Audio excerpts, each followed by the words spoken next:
I also want to thank very much the chance to work with Martha and Christine on this, and also thank Bill and everyone who made this possible. And I think, as we've all said, to thank you for being here. It's a remarkable day and a remarkable time to engage both with Jim March the scholar and the person and the dean, and also with Jim March the idea and the practice. And I'd like to build on what colleagues have said. I think that Christina and Martha both gave us very rich personal accounts of what are a series of tensions and dualities that mark the way that Jim March both taught and motivated and engaged and learned with people, and also probably led, and I'll use that word led in a very broad sense. What I'd like to do is talk a little bit about some of the ideas around ambiguity and organized anarchies. And I'd also like to ask us to think forward, to not only look backward to that work in its early days, but also and the impact it had here and the way that Irvine had an impact on that work, but also to reflect going forward, 2015, what's the power of ideas like organized anarchies, and where can that help us think in fresh ways? The personal bio here is I am a fan and an admirer of Jim. I'm in the Jim March fan club, but I was certainly not a founding member, and I certainly was not as active as some of the other colleagues. I came to school at Stanford, and then went away and worked for a while, and came back to graduate school there, and had heard of Jim March, but never really worked with him directly. I worked with other colleagues in sociology and education, and really came to appreciate Jim's work really after I left Stanford. I've also spoken with him. I've had the opportunity to speak with him a number of times. He's always been very kind and gracious, as has been alluded to. But I really wasn't part of the Jim March circle at Stanford. I was someone who came occasionally to the Scan Corps. Some of you know there was a very powerful and interesting community of people, mostly Scandinavian scholars, who came and became part of a conversation with Jim, first here and then over time at Stanford, and that was formalized in something called the Scandinavian, the Organization Research Center, ScanCorps. I became part of that conversation. And I'll tell you, to help you understand a little bit about me, when I came back to Stanford, I had worked in Washington, D.C. for a couple of years at the Congressional Budget Office, where I was an analyst. I looked at millions of dollars of programs and hundreds of thousands of kids. My error terms were tens of thousands of kids and millions of dollars, right? And so, as a kind of a budding policy analyst, I became concerned that the liberal conversation that more information was better and more information would solve problems seemed less and less helpful. I had started to read contemporary social theory, Giddens. I started to read Michel Foucault. Some of you know Michel Foucault's work. But I started to read in a tradition that made information not the solution, but an interesting and problematic problem. And when I came to Stanford, I met and began to listen to people like Jim March and John Mayer. And what I literally thought, and you'll laugh because this is so outside of that context, I thought, oh, these guys read Foucault, and they're actually doing something empirical with Foucault.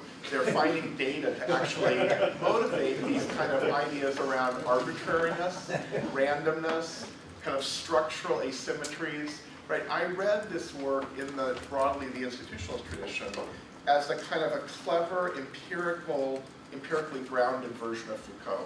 Now, for those of you who are in this world, you know that many people read Meyer, March, Dick Scott, Reichheld, Jeff Pfeffer, and others as sort of versions of functionalism in their least imaginative ways. The critical reading seizes that. I never had that view. I think it really started from a very different set of precepts and ideas.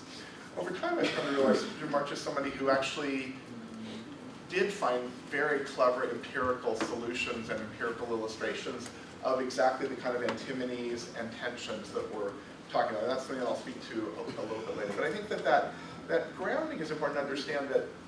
Let me just also recall for people, today, what we call organization theory and its kind of partner conversations in policy or public administration is a relatively well understood and relatively well structured field of activity. In the early 60s, that was not the case. Some of you know the early handbook that Jim edited came out, the early papers by Art Stinchcombe. There was a tradition that was very nascent in the 1960s. It really took shape, I would say, in the early 70s by a bunch of people, Jim included, who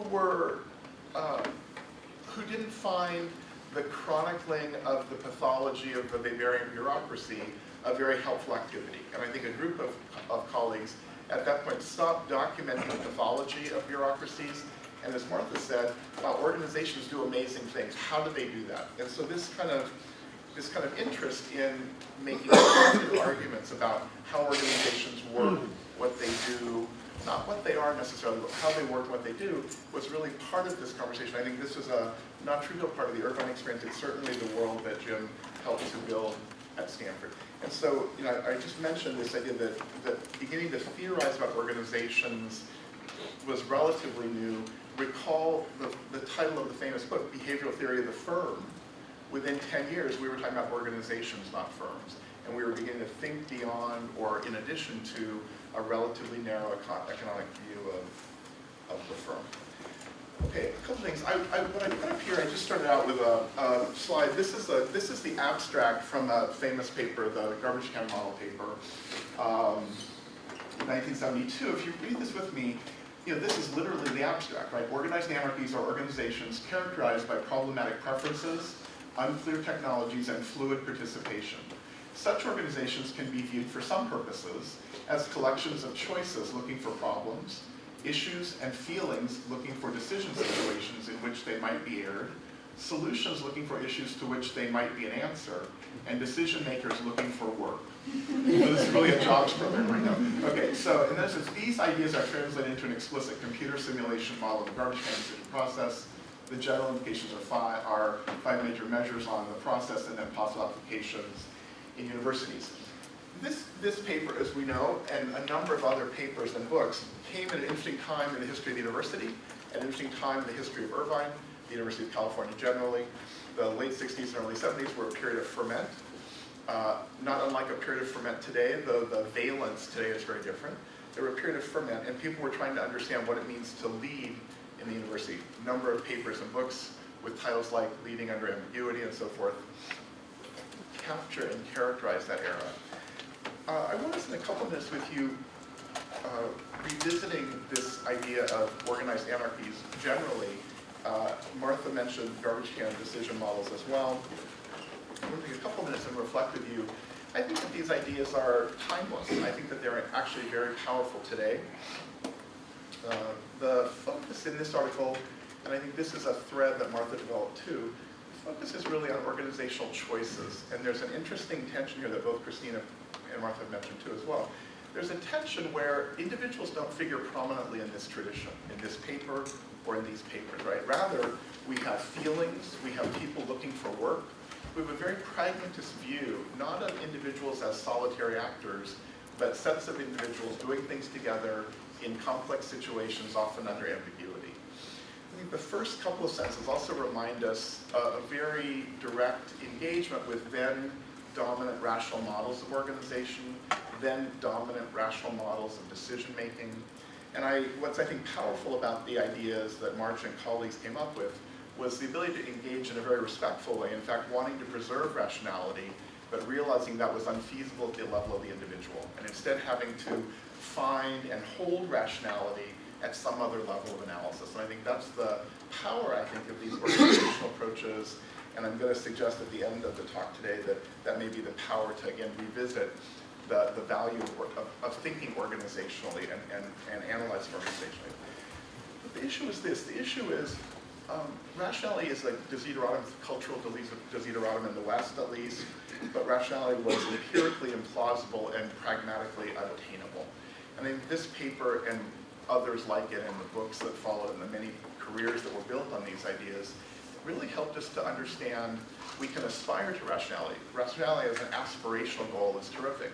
In practice, organizations actually do something beyond what individuals do. So in these papers and others, individuals figure not as core actors, but as participants in, complex and distributed processes. From this, we have the familiar idea, we have streams of problems. Those problems come from the outside world, but importantly, they're mediated by culture and structure in the organization. We have streams of solutions. Those are the kind of technologies. That's what an organization knows how to do. Martha mentioned the idea of routines, operating procedures.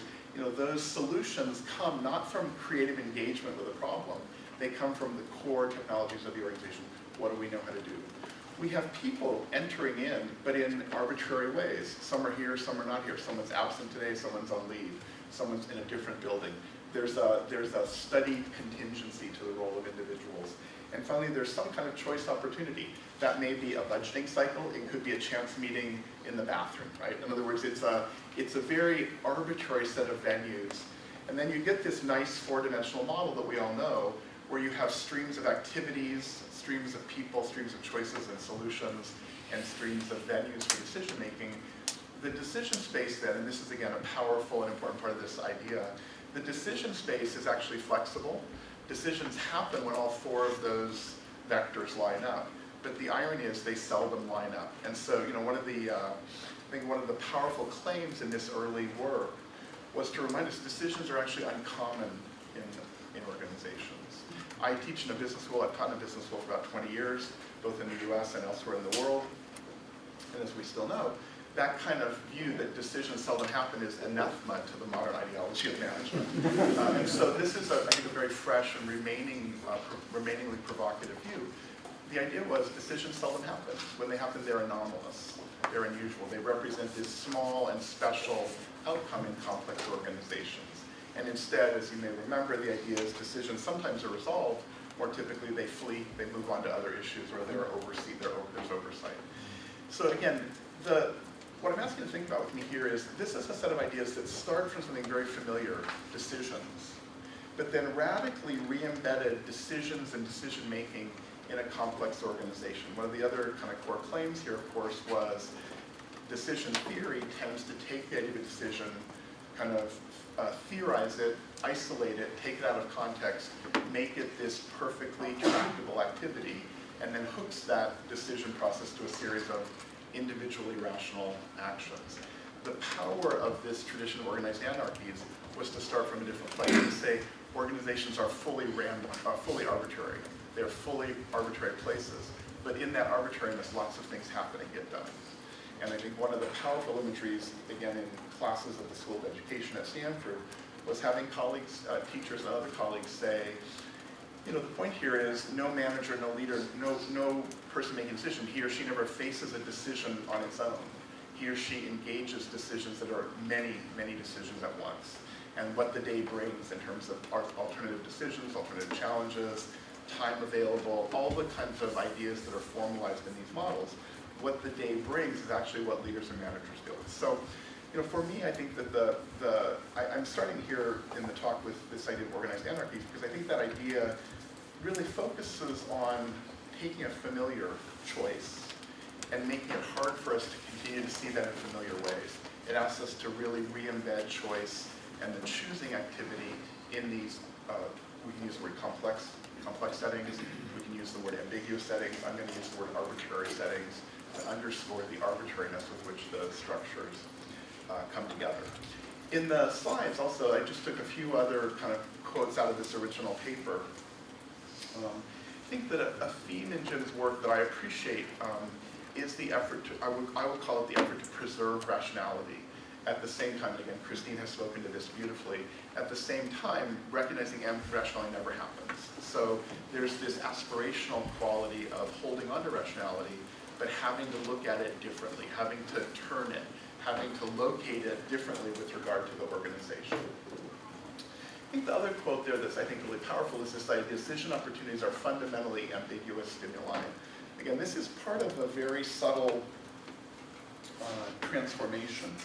Okay, let me ask you to think with me again in the late 70s, early 80s, if you're a graduate student at Stanford and other places, you're learning a lot about organization-environment relations.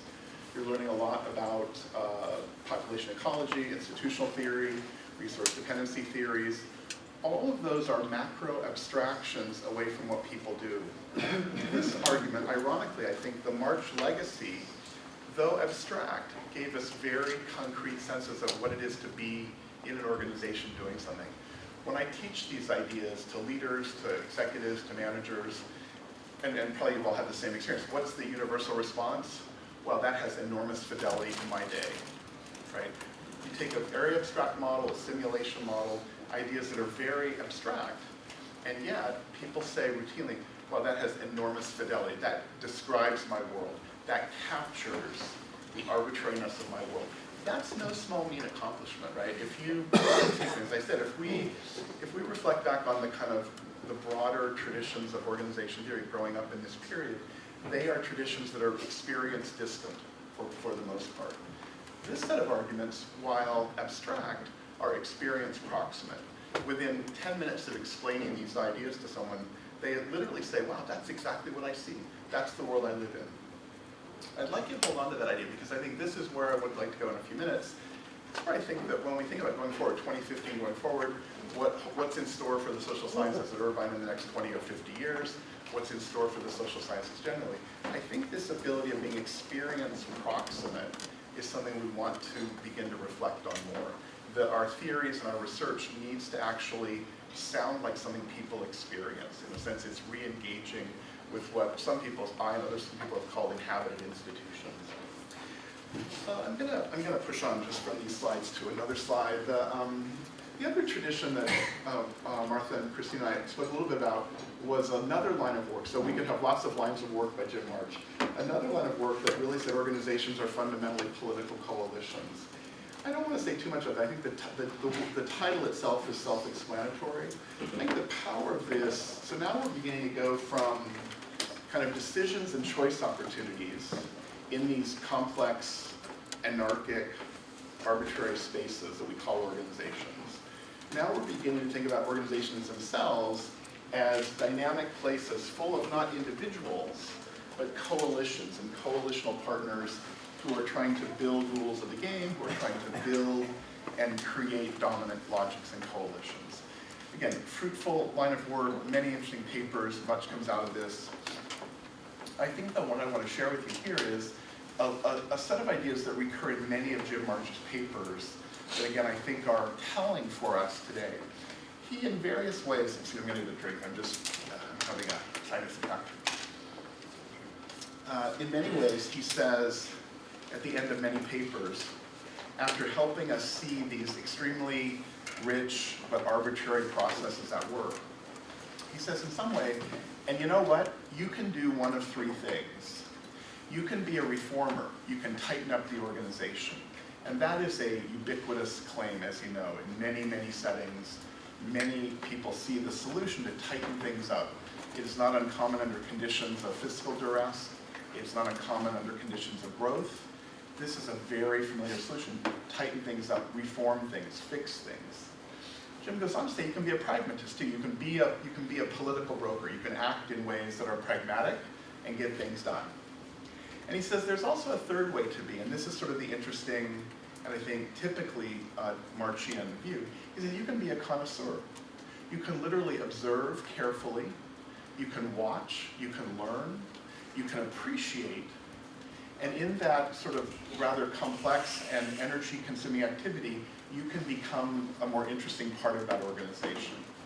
And I think that this triad of reform, tighten up, pragmatic action, or simply connoisseurship in all the ways and all the nuances that that word carries is something that is important to recover.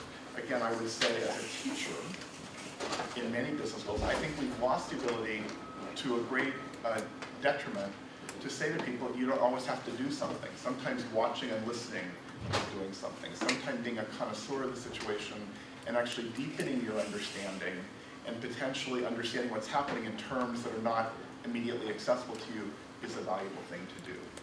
I want to compare that to, some of us here will know the work of Hirschman, a well-known set of arguments that I think come quickly to mind, a book called Exit, Voice, and Loyalty. It's a lovely book that tries to understand what are typical responses of individuals in the context of an organization in decline.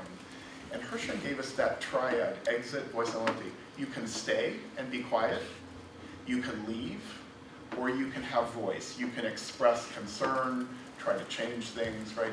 But all three of those are basically actions for individuals. And the Hirschman treatment of them is depending on your calculus, depending on how much energy it's going to take, depending on what resources you have, you decide whether to stay, whether to go, or whether to speak up. I just want to compare for a second that to, I think, the insights of the March and company commitment to understanding organizations as organized anarchies. There, I don't think exit, voice, and loyalty are the only options. As I said earlier, I think the idea of being a reformer, being a pragmatist, and being a connoisseur give us a much wider set of opportunities for action. I think the Hirschman, which is very well known, very common, really focuses on individual discretion And ironically, I'm going to argue that if we read through the work on organized anarchies, you don't see a lot of individual discretion there. You see people constantly engaged with each other, and more importantly, constantly engaged with social structure, routines, and ongoing activity around them in the organization. I also think that the March view brings us back to kind of a systems point of view. Okay, I've asked you to do a couple of things. I've asked you to remember an old paper and to recall why that idea of organized anarchy is not about randomness, it's not about chaos. It's actually an extremely well-structured understanding that in any organization there are plural processes at work, there are plural agendas going on, and importantly, not everyone shares the same understanding of what those are. That's a recipe for ambiguity, and as we know from lots of the work that's been done, that ambiguity is actually a resource. I want to just talk very briefly about a couple of alternatives, and then I want to end up by saying that today, I think we are facing, again, a period when there are three options in front of us, and you'll all know this. One is the renewed interest in wicked problems. So whether it's at the level of complex organizational governance issues, or the level of millennium goals, or whatever, I think wicked problems are back on the agenda. I think there's also a more recent agenda around governance, embodied in the work of people like Eleanor Ostrom, who are helping us understand wicked problems in fresh ways, not as defining the problem, but creating an architecture for governance. I think the March work remains durable and powerful and complements both of those. So I think writing at 2:30, is that true? Yeah. 2 or 2:30? 2:30. 2:30, that's fine. Oh, yeah, I thought it was 2, yeah, just making sure, because I don't want to take that time for questions. So, okay, so I want to take a couple things. I just want to talk you through very quickly. If we think of organizations as political coalitions, this is a paper by Levy and Scully recently. It's a lovely paper. It re-engages with Machiavelli and with Gramsci, and it gives us that view if you think of organizations only as coalitions. Here they say, effective strategies require skillful analysis, so the modern prince must be able to map as accurately as possible the complex terrain of parties, movements, institutions, and economic forces. In short, the dynamic balance and relations of will and force in order to exploit places in the hierarchical network of power nodes. And they go on to say, in the realm of grand strategy, Gramsci used the term war of position to suggest how subordinate groups might avoid a futile, frontal assault against adversaries entrenched in the fortresses and earthworks of civil society. Instead, the war of position entails a longer-term strategy coordinated across multiple bases of power to gain legitimacy, develop organizational capacity, and win new allies. I put this up because this is a very I think this is a great paper. It's a paper a couple of years ago. It's a great paper. It reminds us of the richness and power of taking a purely political strategy. But I think if you reflect for a second, you realize it actually misses the Jim March idea of political coalitions and organizations as themselves coalitional, and it fully misses the arbitrariness of activity. And I put this up not to criticize me, I think it's a brilliant paper, but I think it helps us remember what is distinctive about a Marchian approach, about an approach that really puts centrally the idea of an organized anarchy as the context for action. This, you read this sounds very familiar. Be smart, be wise, spend a lot of time knowing what's going on, do something about it, right? I think that's appealing. It's powerful. It's all. I'm saying it's good. It's robust, right? We like robust action. I think though, and this is my concern. I think it really underspecifies the ability of complex organizations like this one or the university I'm at to absorb endless amounts of willful action.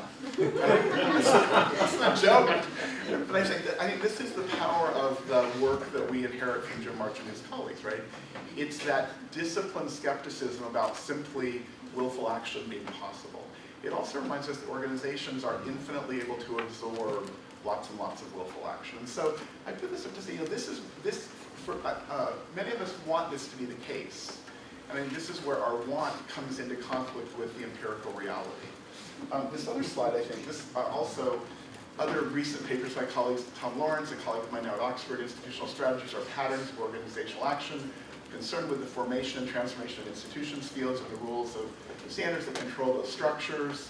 a great paper, really important paper, kind of touching on the kind of strategy issues that Christine referenced.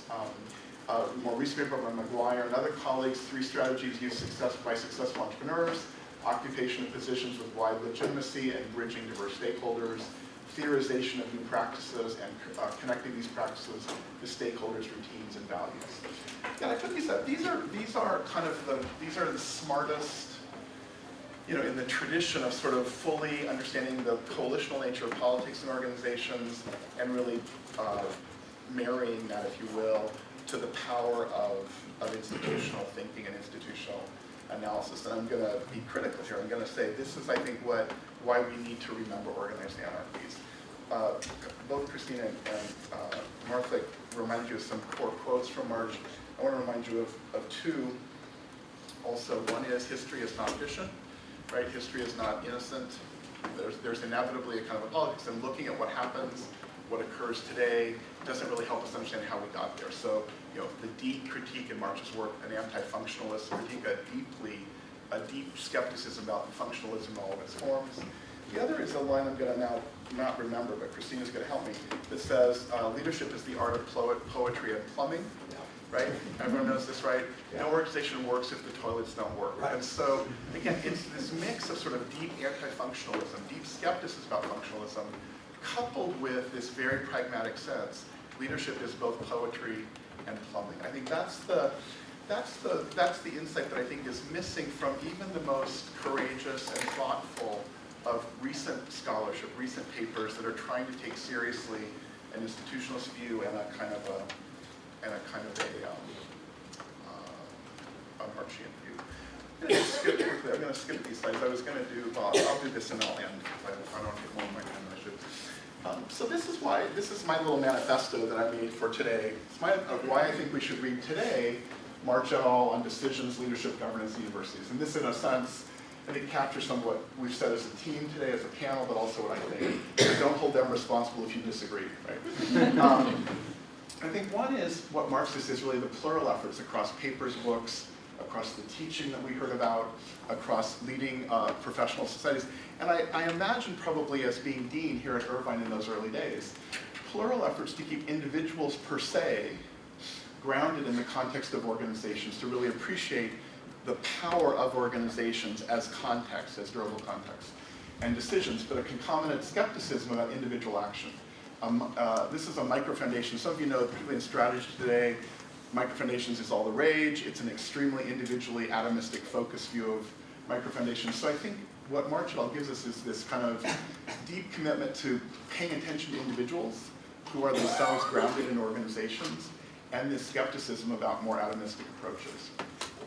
I think it's also a distinctive institutionalism that really threads together the old institutionalism, that is the early 20th century institutionalism in political science and economics, with the kinds of premises that Martha described to us.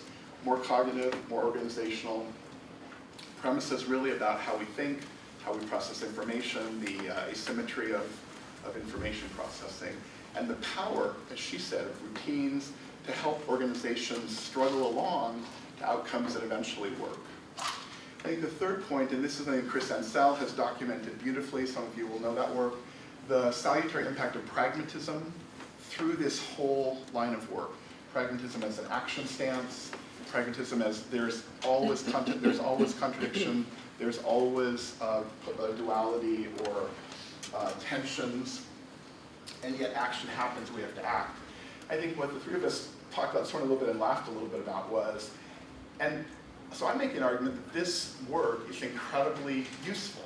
This work really has resonance and fidelity to the leaders and managers I teach. The irony is Jim's long-held position that it's important to be irrelevant.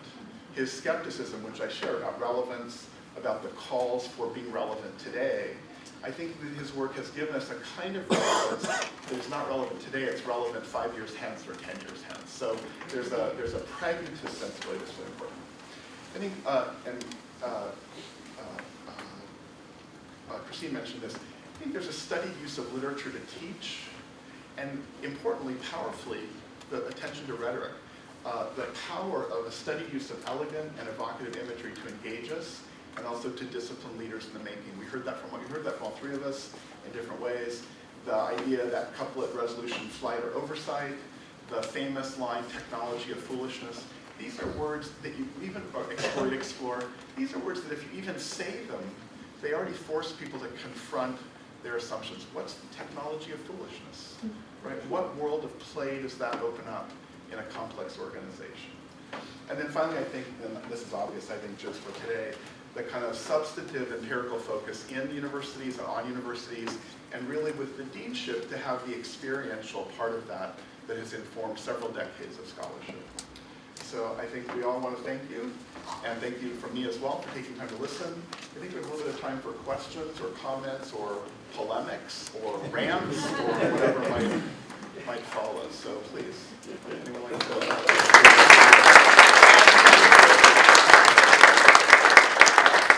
Comments, questions, violently agree, violently disagree? Yeah. Hi, I'm Mike Burton. One thing I wanted to say, I'm allowing myself to speak even more than I usually do, which is always too much anyway. I count 5 of us here who were faculty who were hired when Jim was here.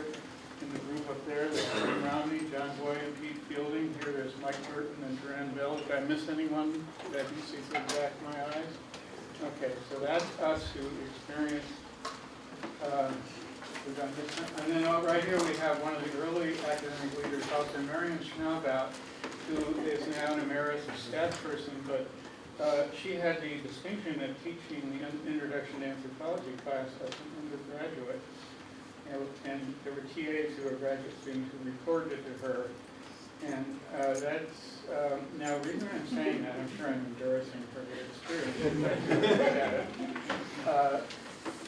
We had some of this organizational foolishness, one might say. I mean, and so we, that's right. So we start out with a story about, oh, it was really very odd and strange back then, okay? And this was an experiment. The campus was an experiment, and the social science school was the most experimental of an experimental campus. There were, but what I want to say is, one can say, oh, it was really, really mixed up here back then, and then we, over a struggle of 50 years, fixed it, and now it's okay. I would like to present a different view, which I think some of us would say is, why is it, when we hear so much, as we just heard, about all of the strange and odd and irrational things that happen in organizations, that in 50 years, we have created at UCI, not just a school, but a whole campus that as a marvel as an organization. One can hardly imagine, in my view, a better organization to be part of. One in which people treat each other kindly, with respect. There are vicious fights sometimes, but it's not like what I hear about many universities where vicious fights are the norm of their daily life. Rather, this campus just got an award as the most greenest campus in the United States.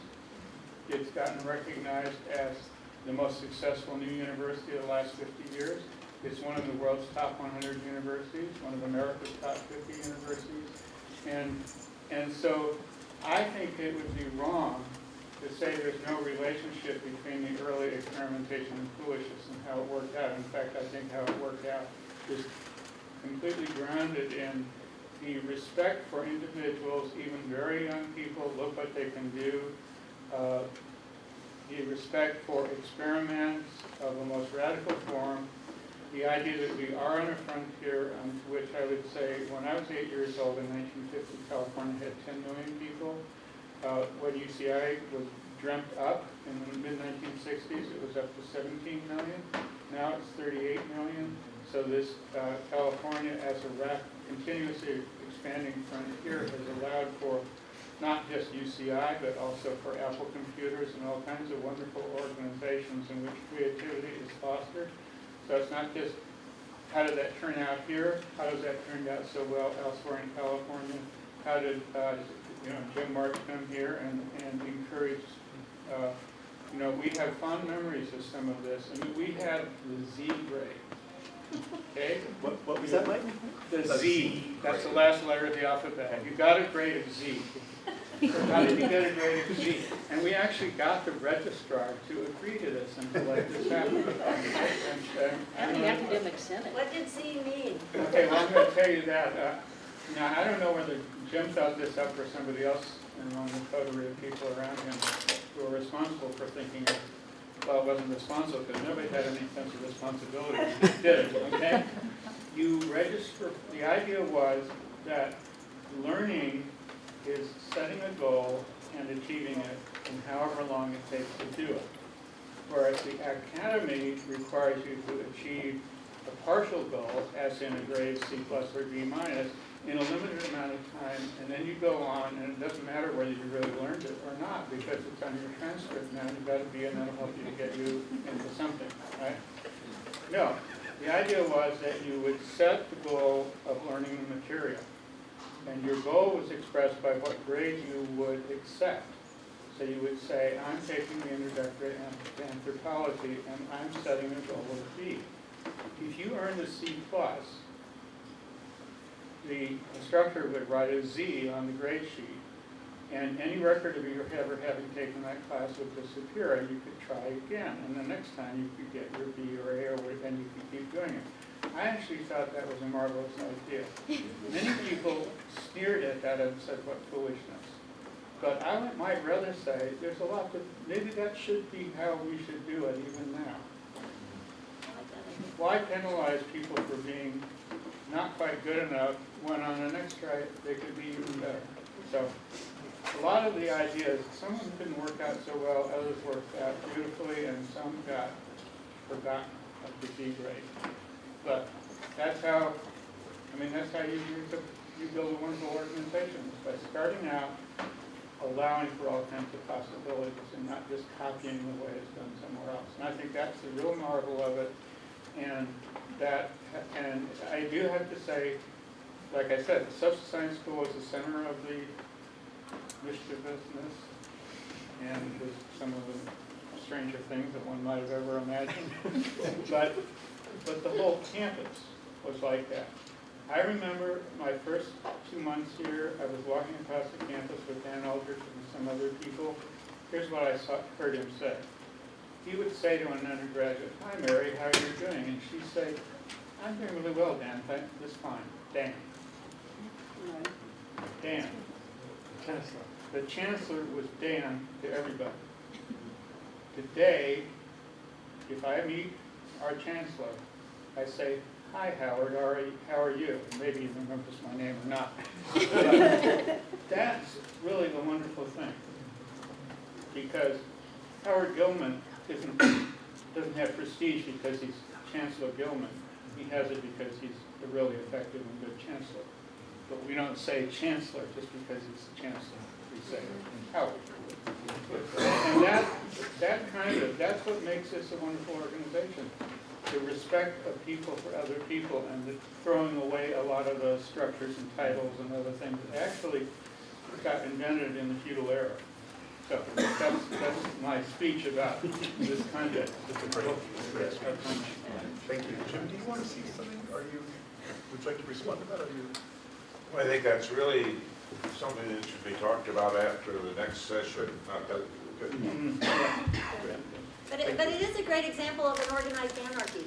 And it's That's why I a said really it. nice, it's a really nice illustration of how that concept was connected to the empirical reality that you all were living, and how it's okay. I mean, organized anarchies produce really wonderful things. And that story was great. Thank you. The question with the story, though, is how does that, it worked well when there were 1,000 students here and small faculty, but it's, according to Mike, it's working well with whatever the student enrollment today is, 30,000. How does that happen? How do you keep an organization going? And I don't think we have very good answers to that. Well, but how do you not have an organized anarchy? Maybe that's right? I mean, aren't all organizations in some sense, unless they're completely locked down, right. in which case they can't change and adapt, and right? So it's that tension of, which really I think is quite common but not recognized a lot by our scholarship, right? Martha, have you ever read the original philosophy of the organization before anybody came here? And then look again at some of the earlier catalogs. There was a well-defined image of what it would be.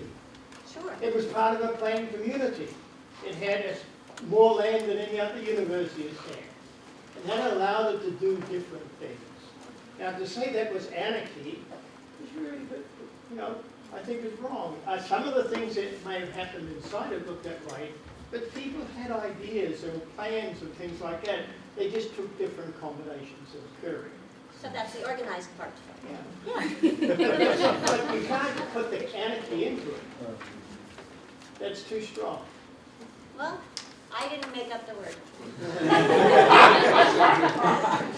And I wasn't here, but from everything I've heard, You're just a connoisseur. that's right.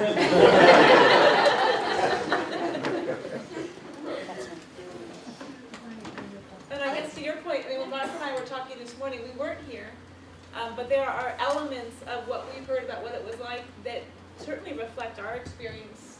I mean, it's a wonderful place. There's certainly many parts of it that are very, how people treat each other. It's a remarkable place. We may not have Z grades anymore, but we still have other elements of it. And I mean, it'd be interesting to hear more later about what elements what has changed, what has stayed the same. Well, and the deeply interdisciplinary, I mean, there are some ways in which our current processes make some of that interdisciplinarity more difficult, but it's still part of the culture, right? I mean, it's almost persisting despite the various processes we have for accounting, et cetera. And I think it's easily one of, if not the most interdisciplinary university in the United States. And when I have visitors from postdocs from Europe, they're astounded at the array of things that they can take part in, because they're used to silos. And we just have a very different attitude. I'm a big fan of organized anarchies and Irvine. Other comments or questions? Reminiscences from the old days? Reasons you came to Irvine?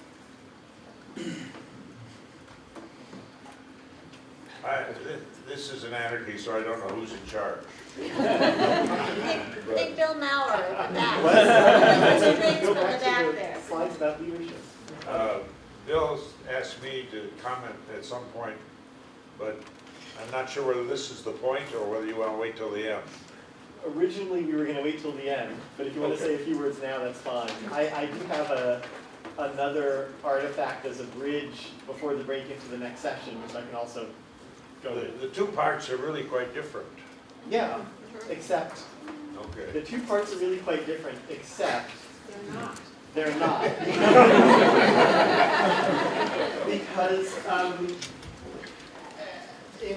Because we've been here before, and this is again thanks to John Van Manen and also to Steve McLeod in the Special Collections and Archives.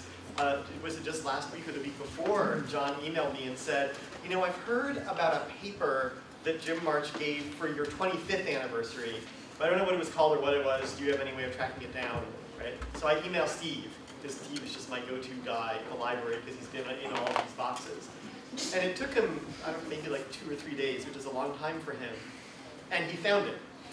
Here's a typescript. It's called Social Science and the Myth of Rationality. It was delivered here. This essay was presented as a talk at the School of Social Sciences, University of California, Irvine, on May 2, 1991, as part of the celebration of the 25th anniversary of the founding of UCI. Now, there's the real version, and then I have a little piece of the unofficial version that never got published, thanks to Jim, who sent it along. The real version contains a lot of what you've been hearing about just this morning, right? It begins, this essay is about one of the central ideas of modern social science, the myth of rationality. By the myth of rationality, I mean the idea that the human spirit finds definitive expression through taking and justifying action in terms of its future consequences for prior values. By calling the idea of rationality a myth, I do not mean to say that it is either necessarily false or necessarily unfortunate. By a myth, I mean simply any real or fictional story, recurring theme, or character type that appeals to the consciousness of a people by embodying its cultural ideas or by giving expression to deep, commonly felt emotions. Footnote, the American Heritage Dictionary. And of course, the thing ends with sort of 4 or 5 points at the end where he says that we need to have a vision of human existence as path-dependent. And here we are talking about some of the path dependencies between the past and the future. Traversing a history characterized by local positive feedback, multiple equilibria, and irreversibilities. Second, he's putting forward a vision of human existence as organized around identities rather than instrumental choices, in which concepts of duties and obligations are more central than concepts of preferences and interests. And you can hear this kind of going against a lot of economistic thinking. Third, a vision of human existence is being organized by the search for meaning, for an interpretation and construction of life. Fourth, a vision of human existence is enriched by ambiguity, contradiction, inconsistency, and irrelevance. So that's what we just heard. That's also what ended up in the published version. Here's a little snippet from the unpublished spoken version. He said, "You will be spared the stories of the good old days, when 40% of the Irvine student body was enrolled in a course on models in social science, taught by faculty with a median number of years of teaching experience of 0. When the School of Social Sciences managed a commune on the campus, where visitors from Guatemala and Mexico puzzled over the strange cultural habits and bizarre farming techniques of California flower children. When each year new faculty and new students outnumbered the old, and each morning the campus police reported the improprieties committed by the faculty and students over the night, and the main issues were revolution, mathematics, and mud." And it's to that we're going to turn after the break. So please join me in thanking the host.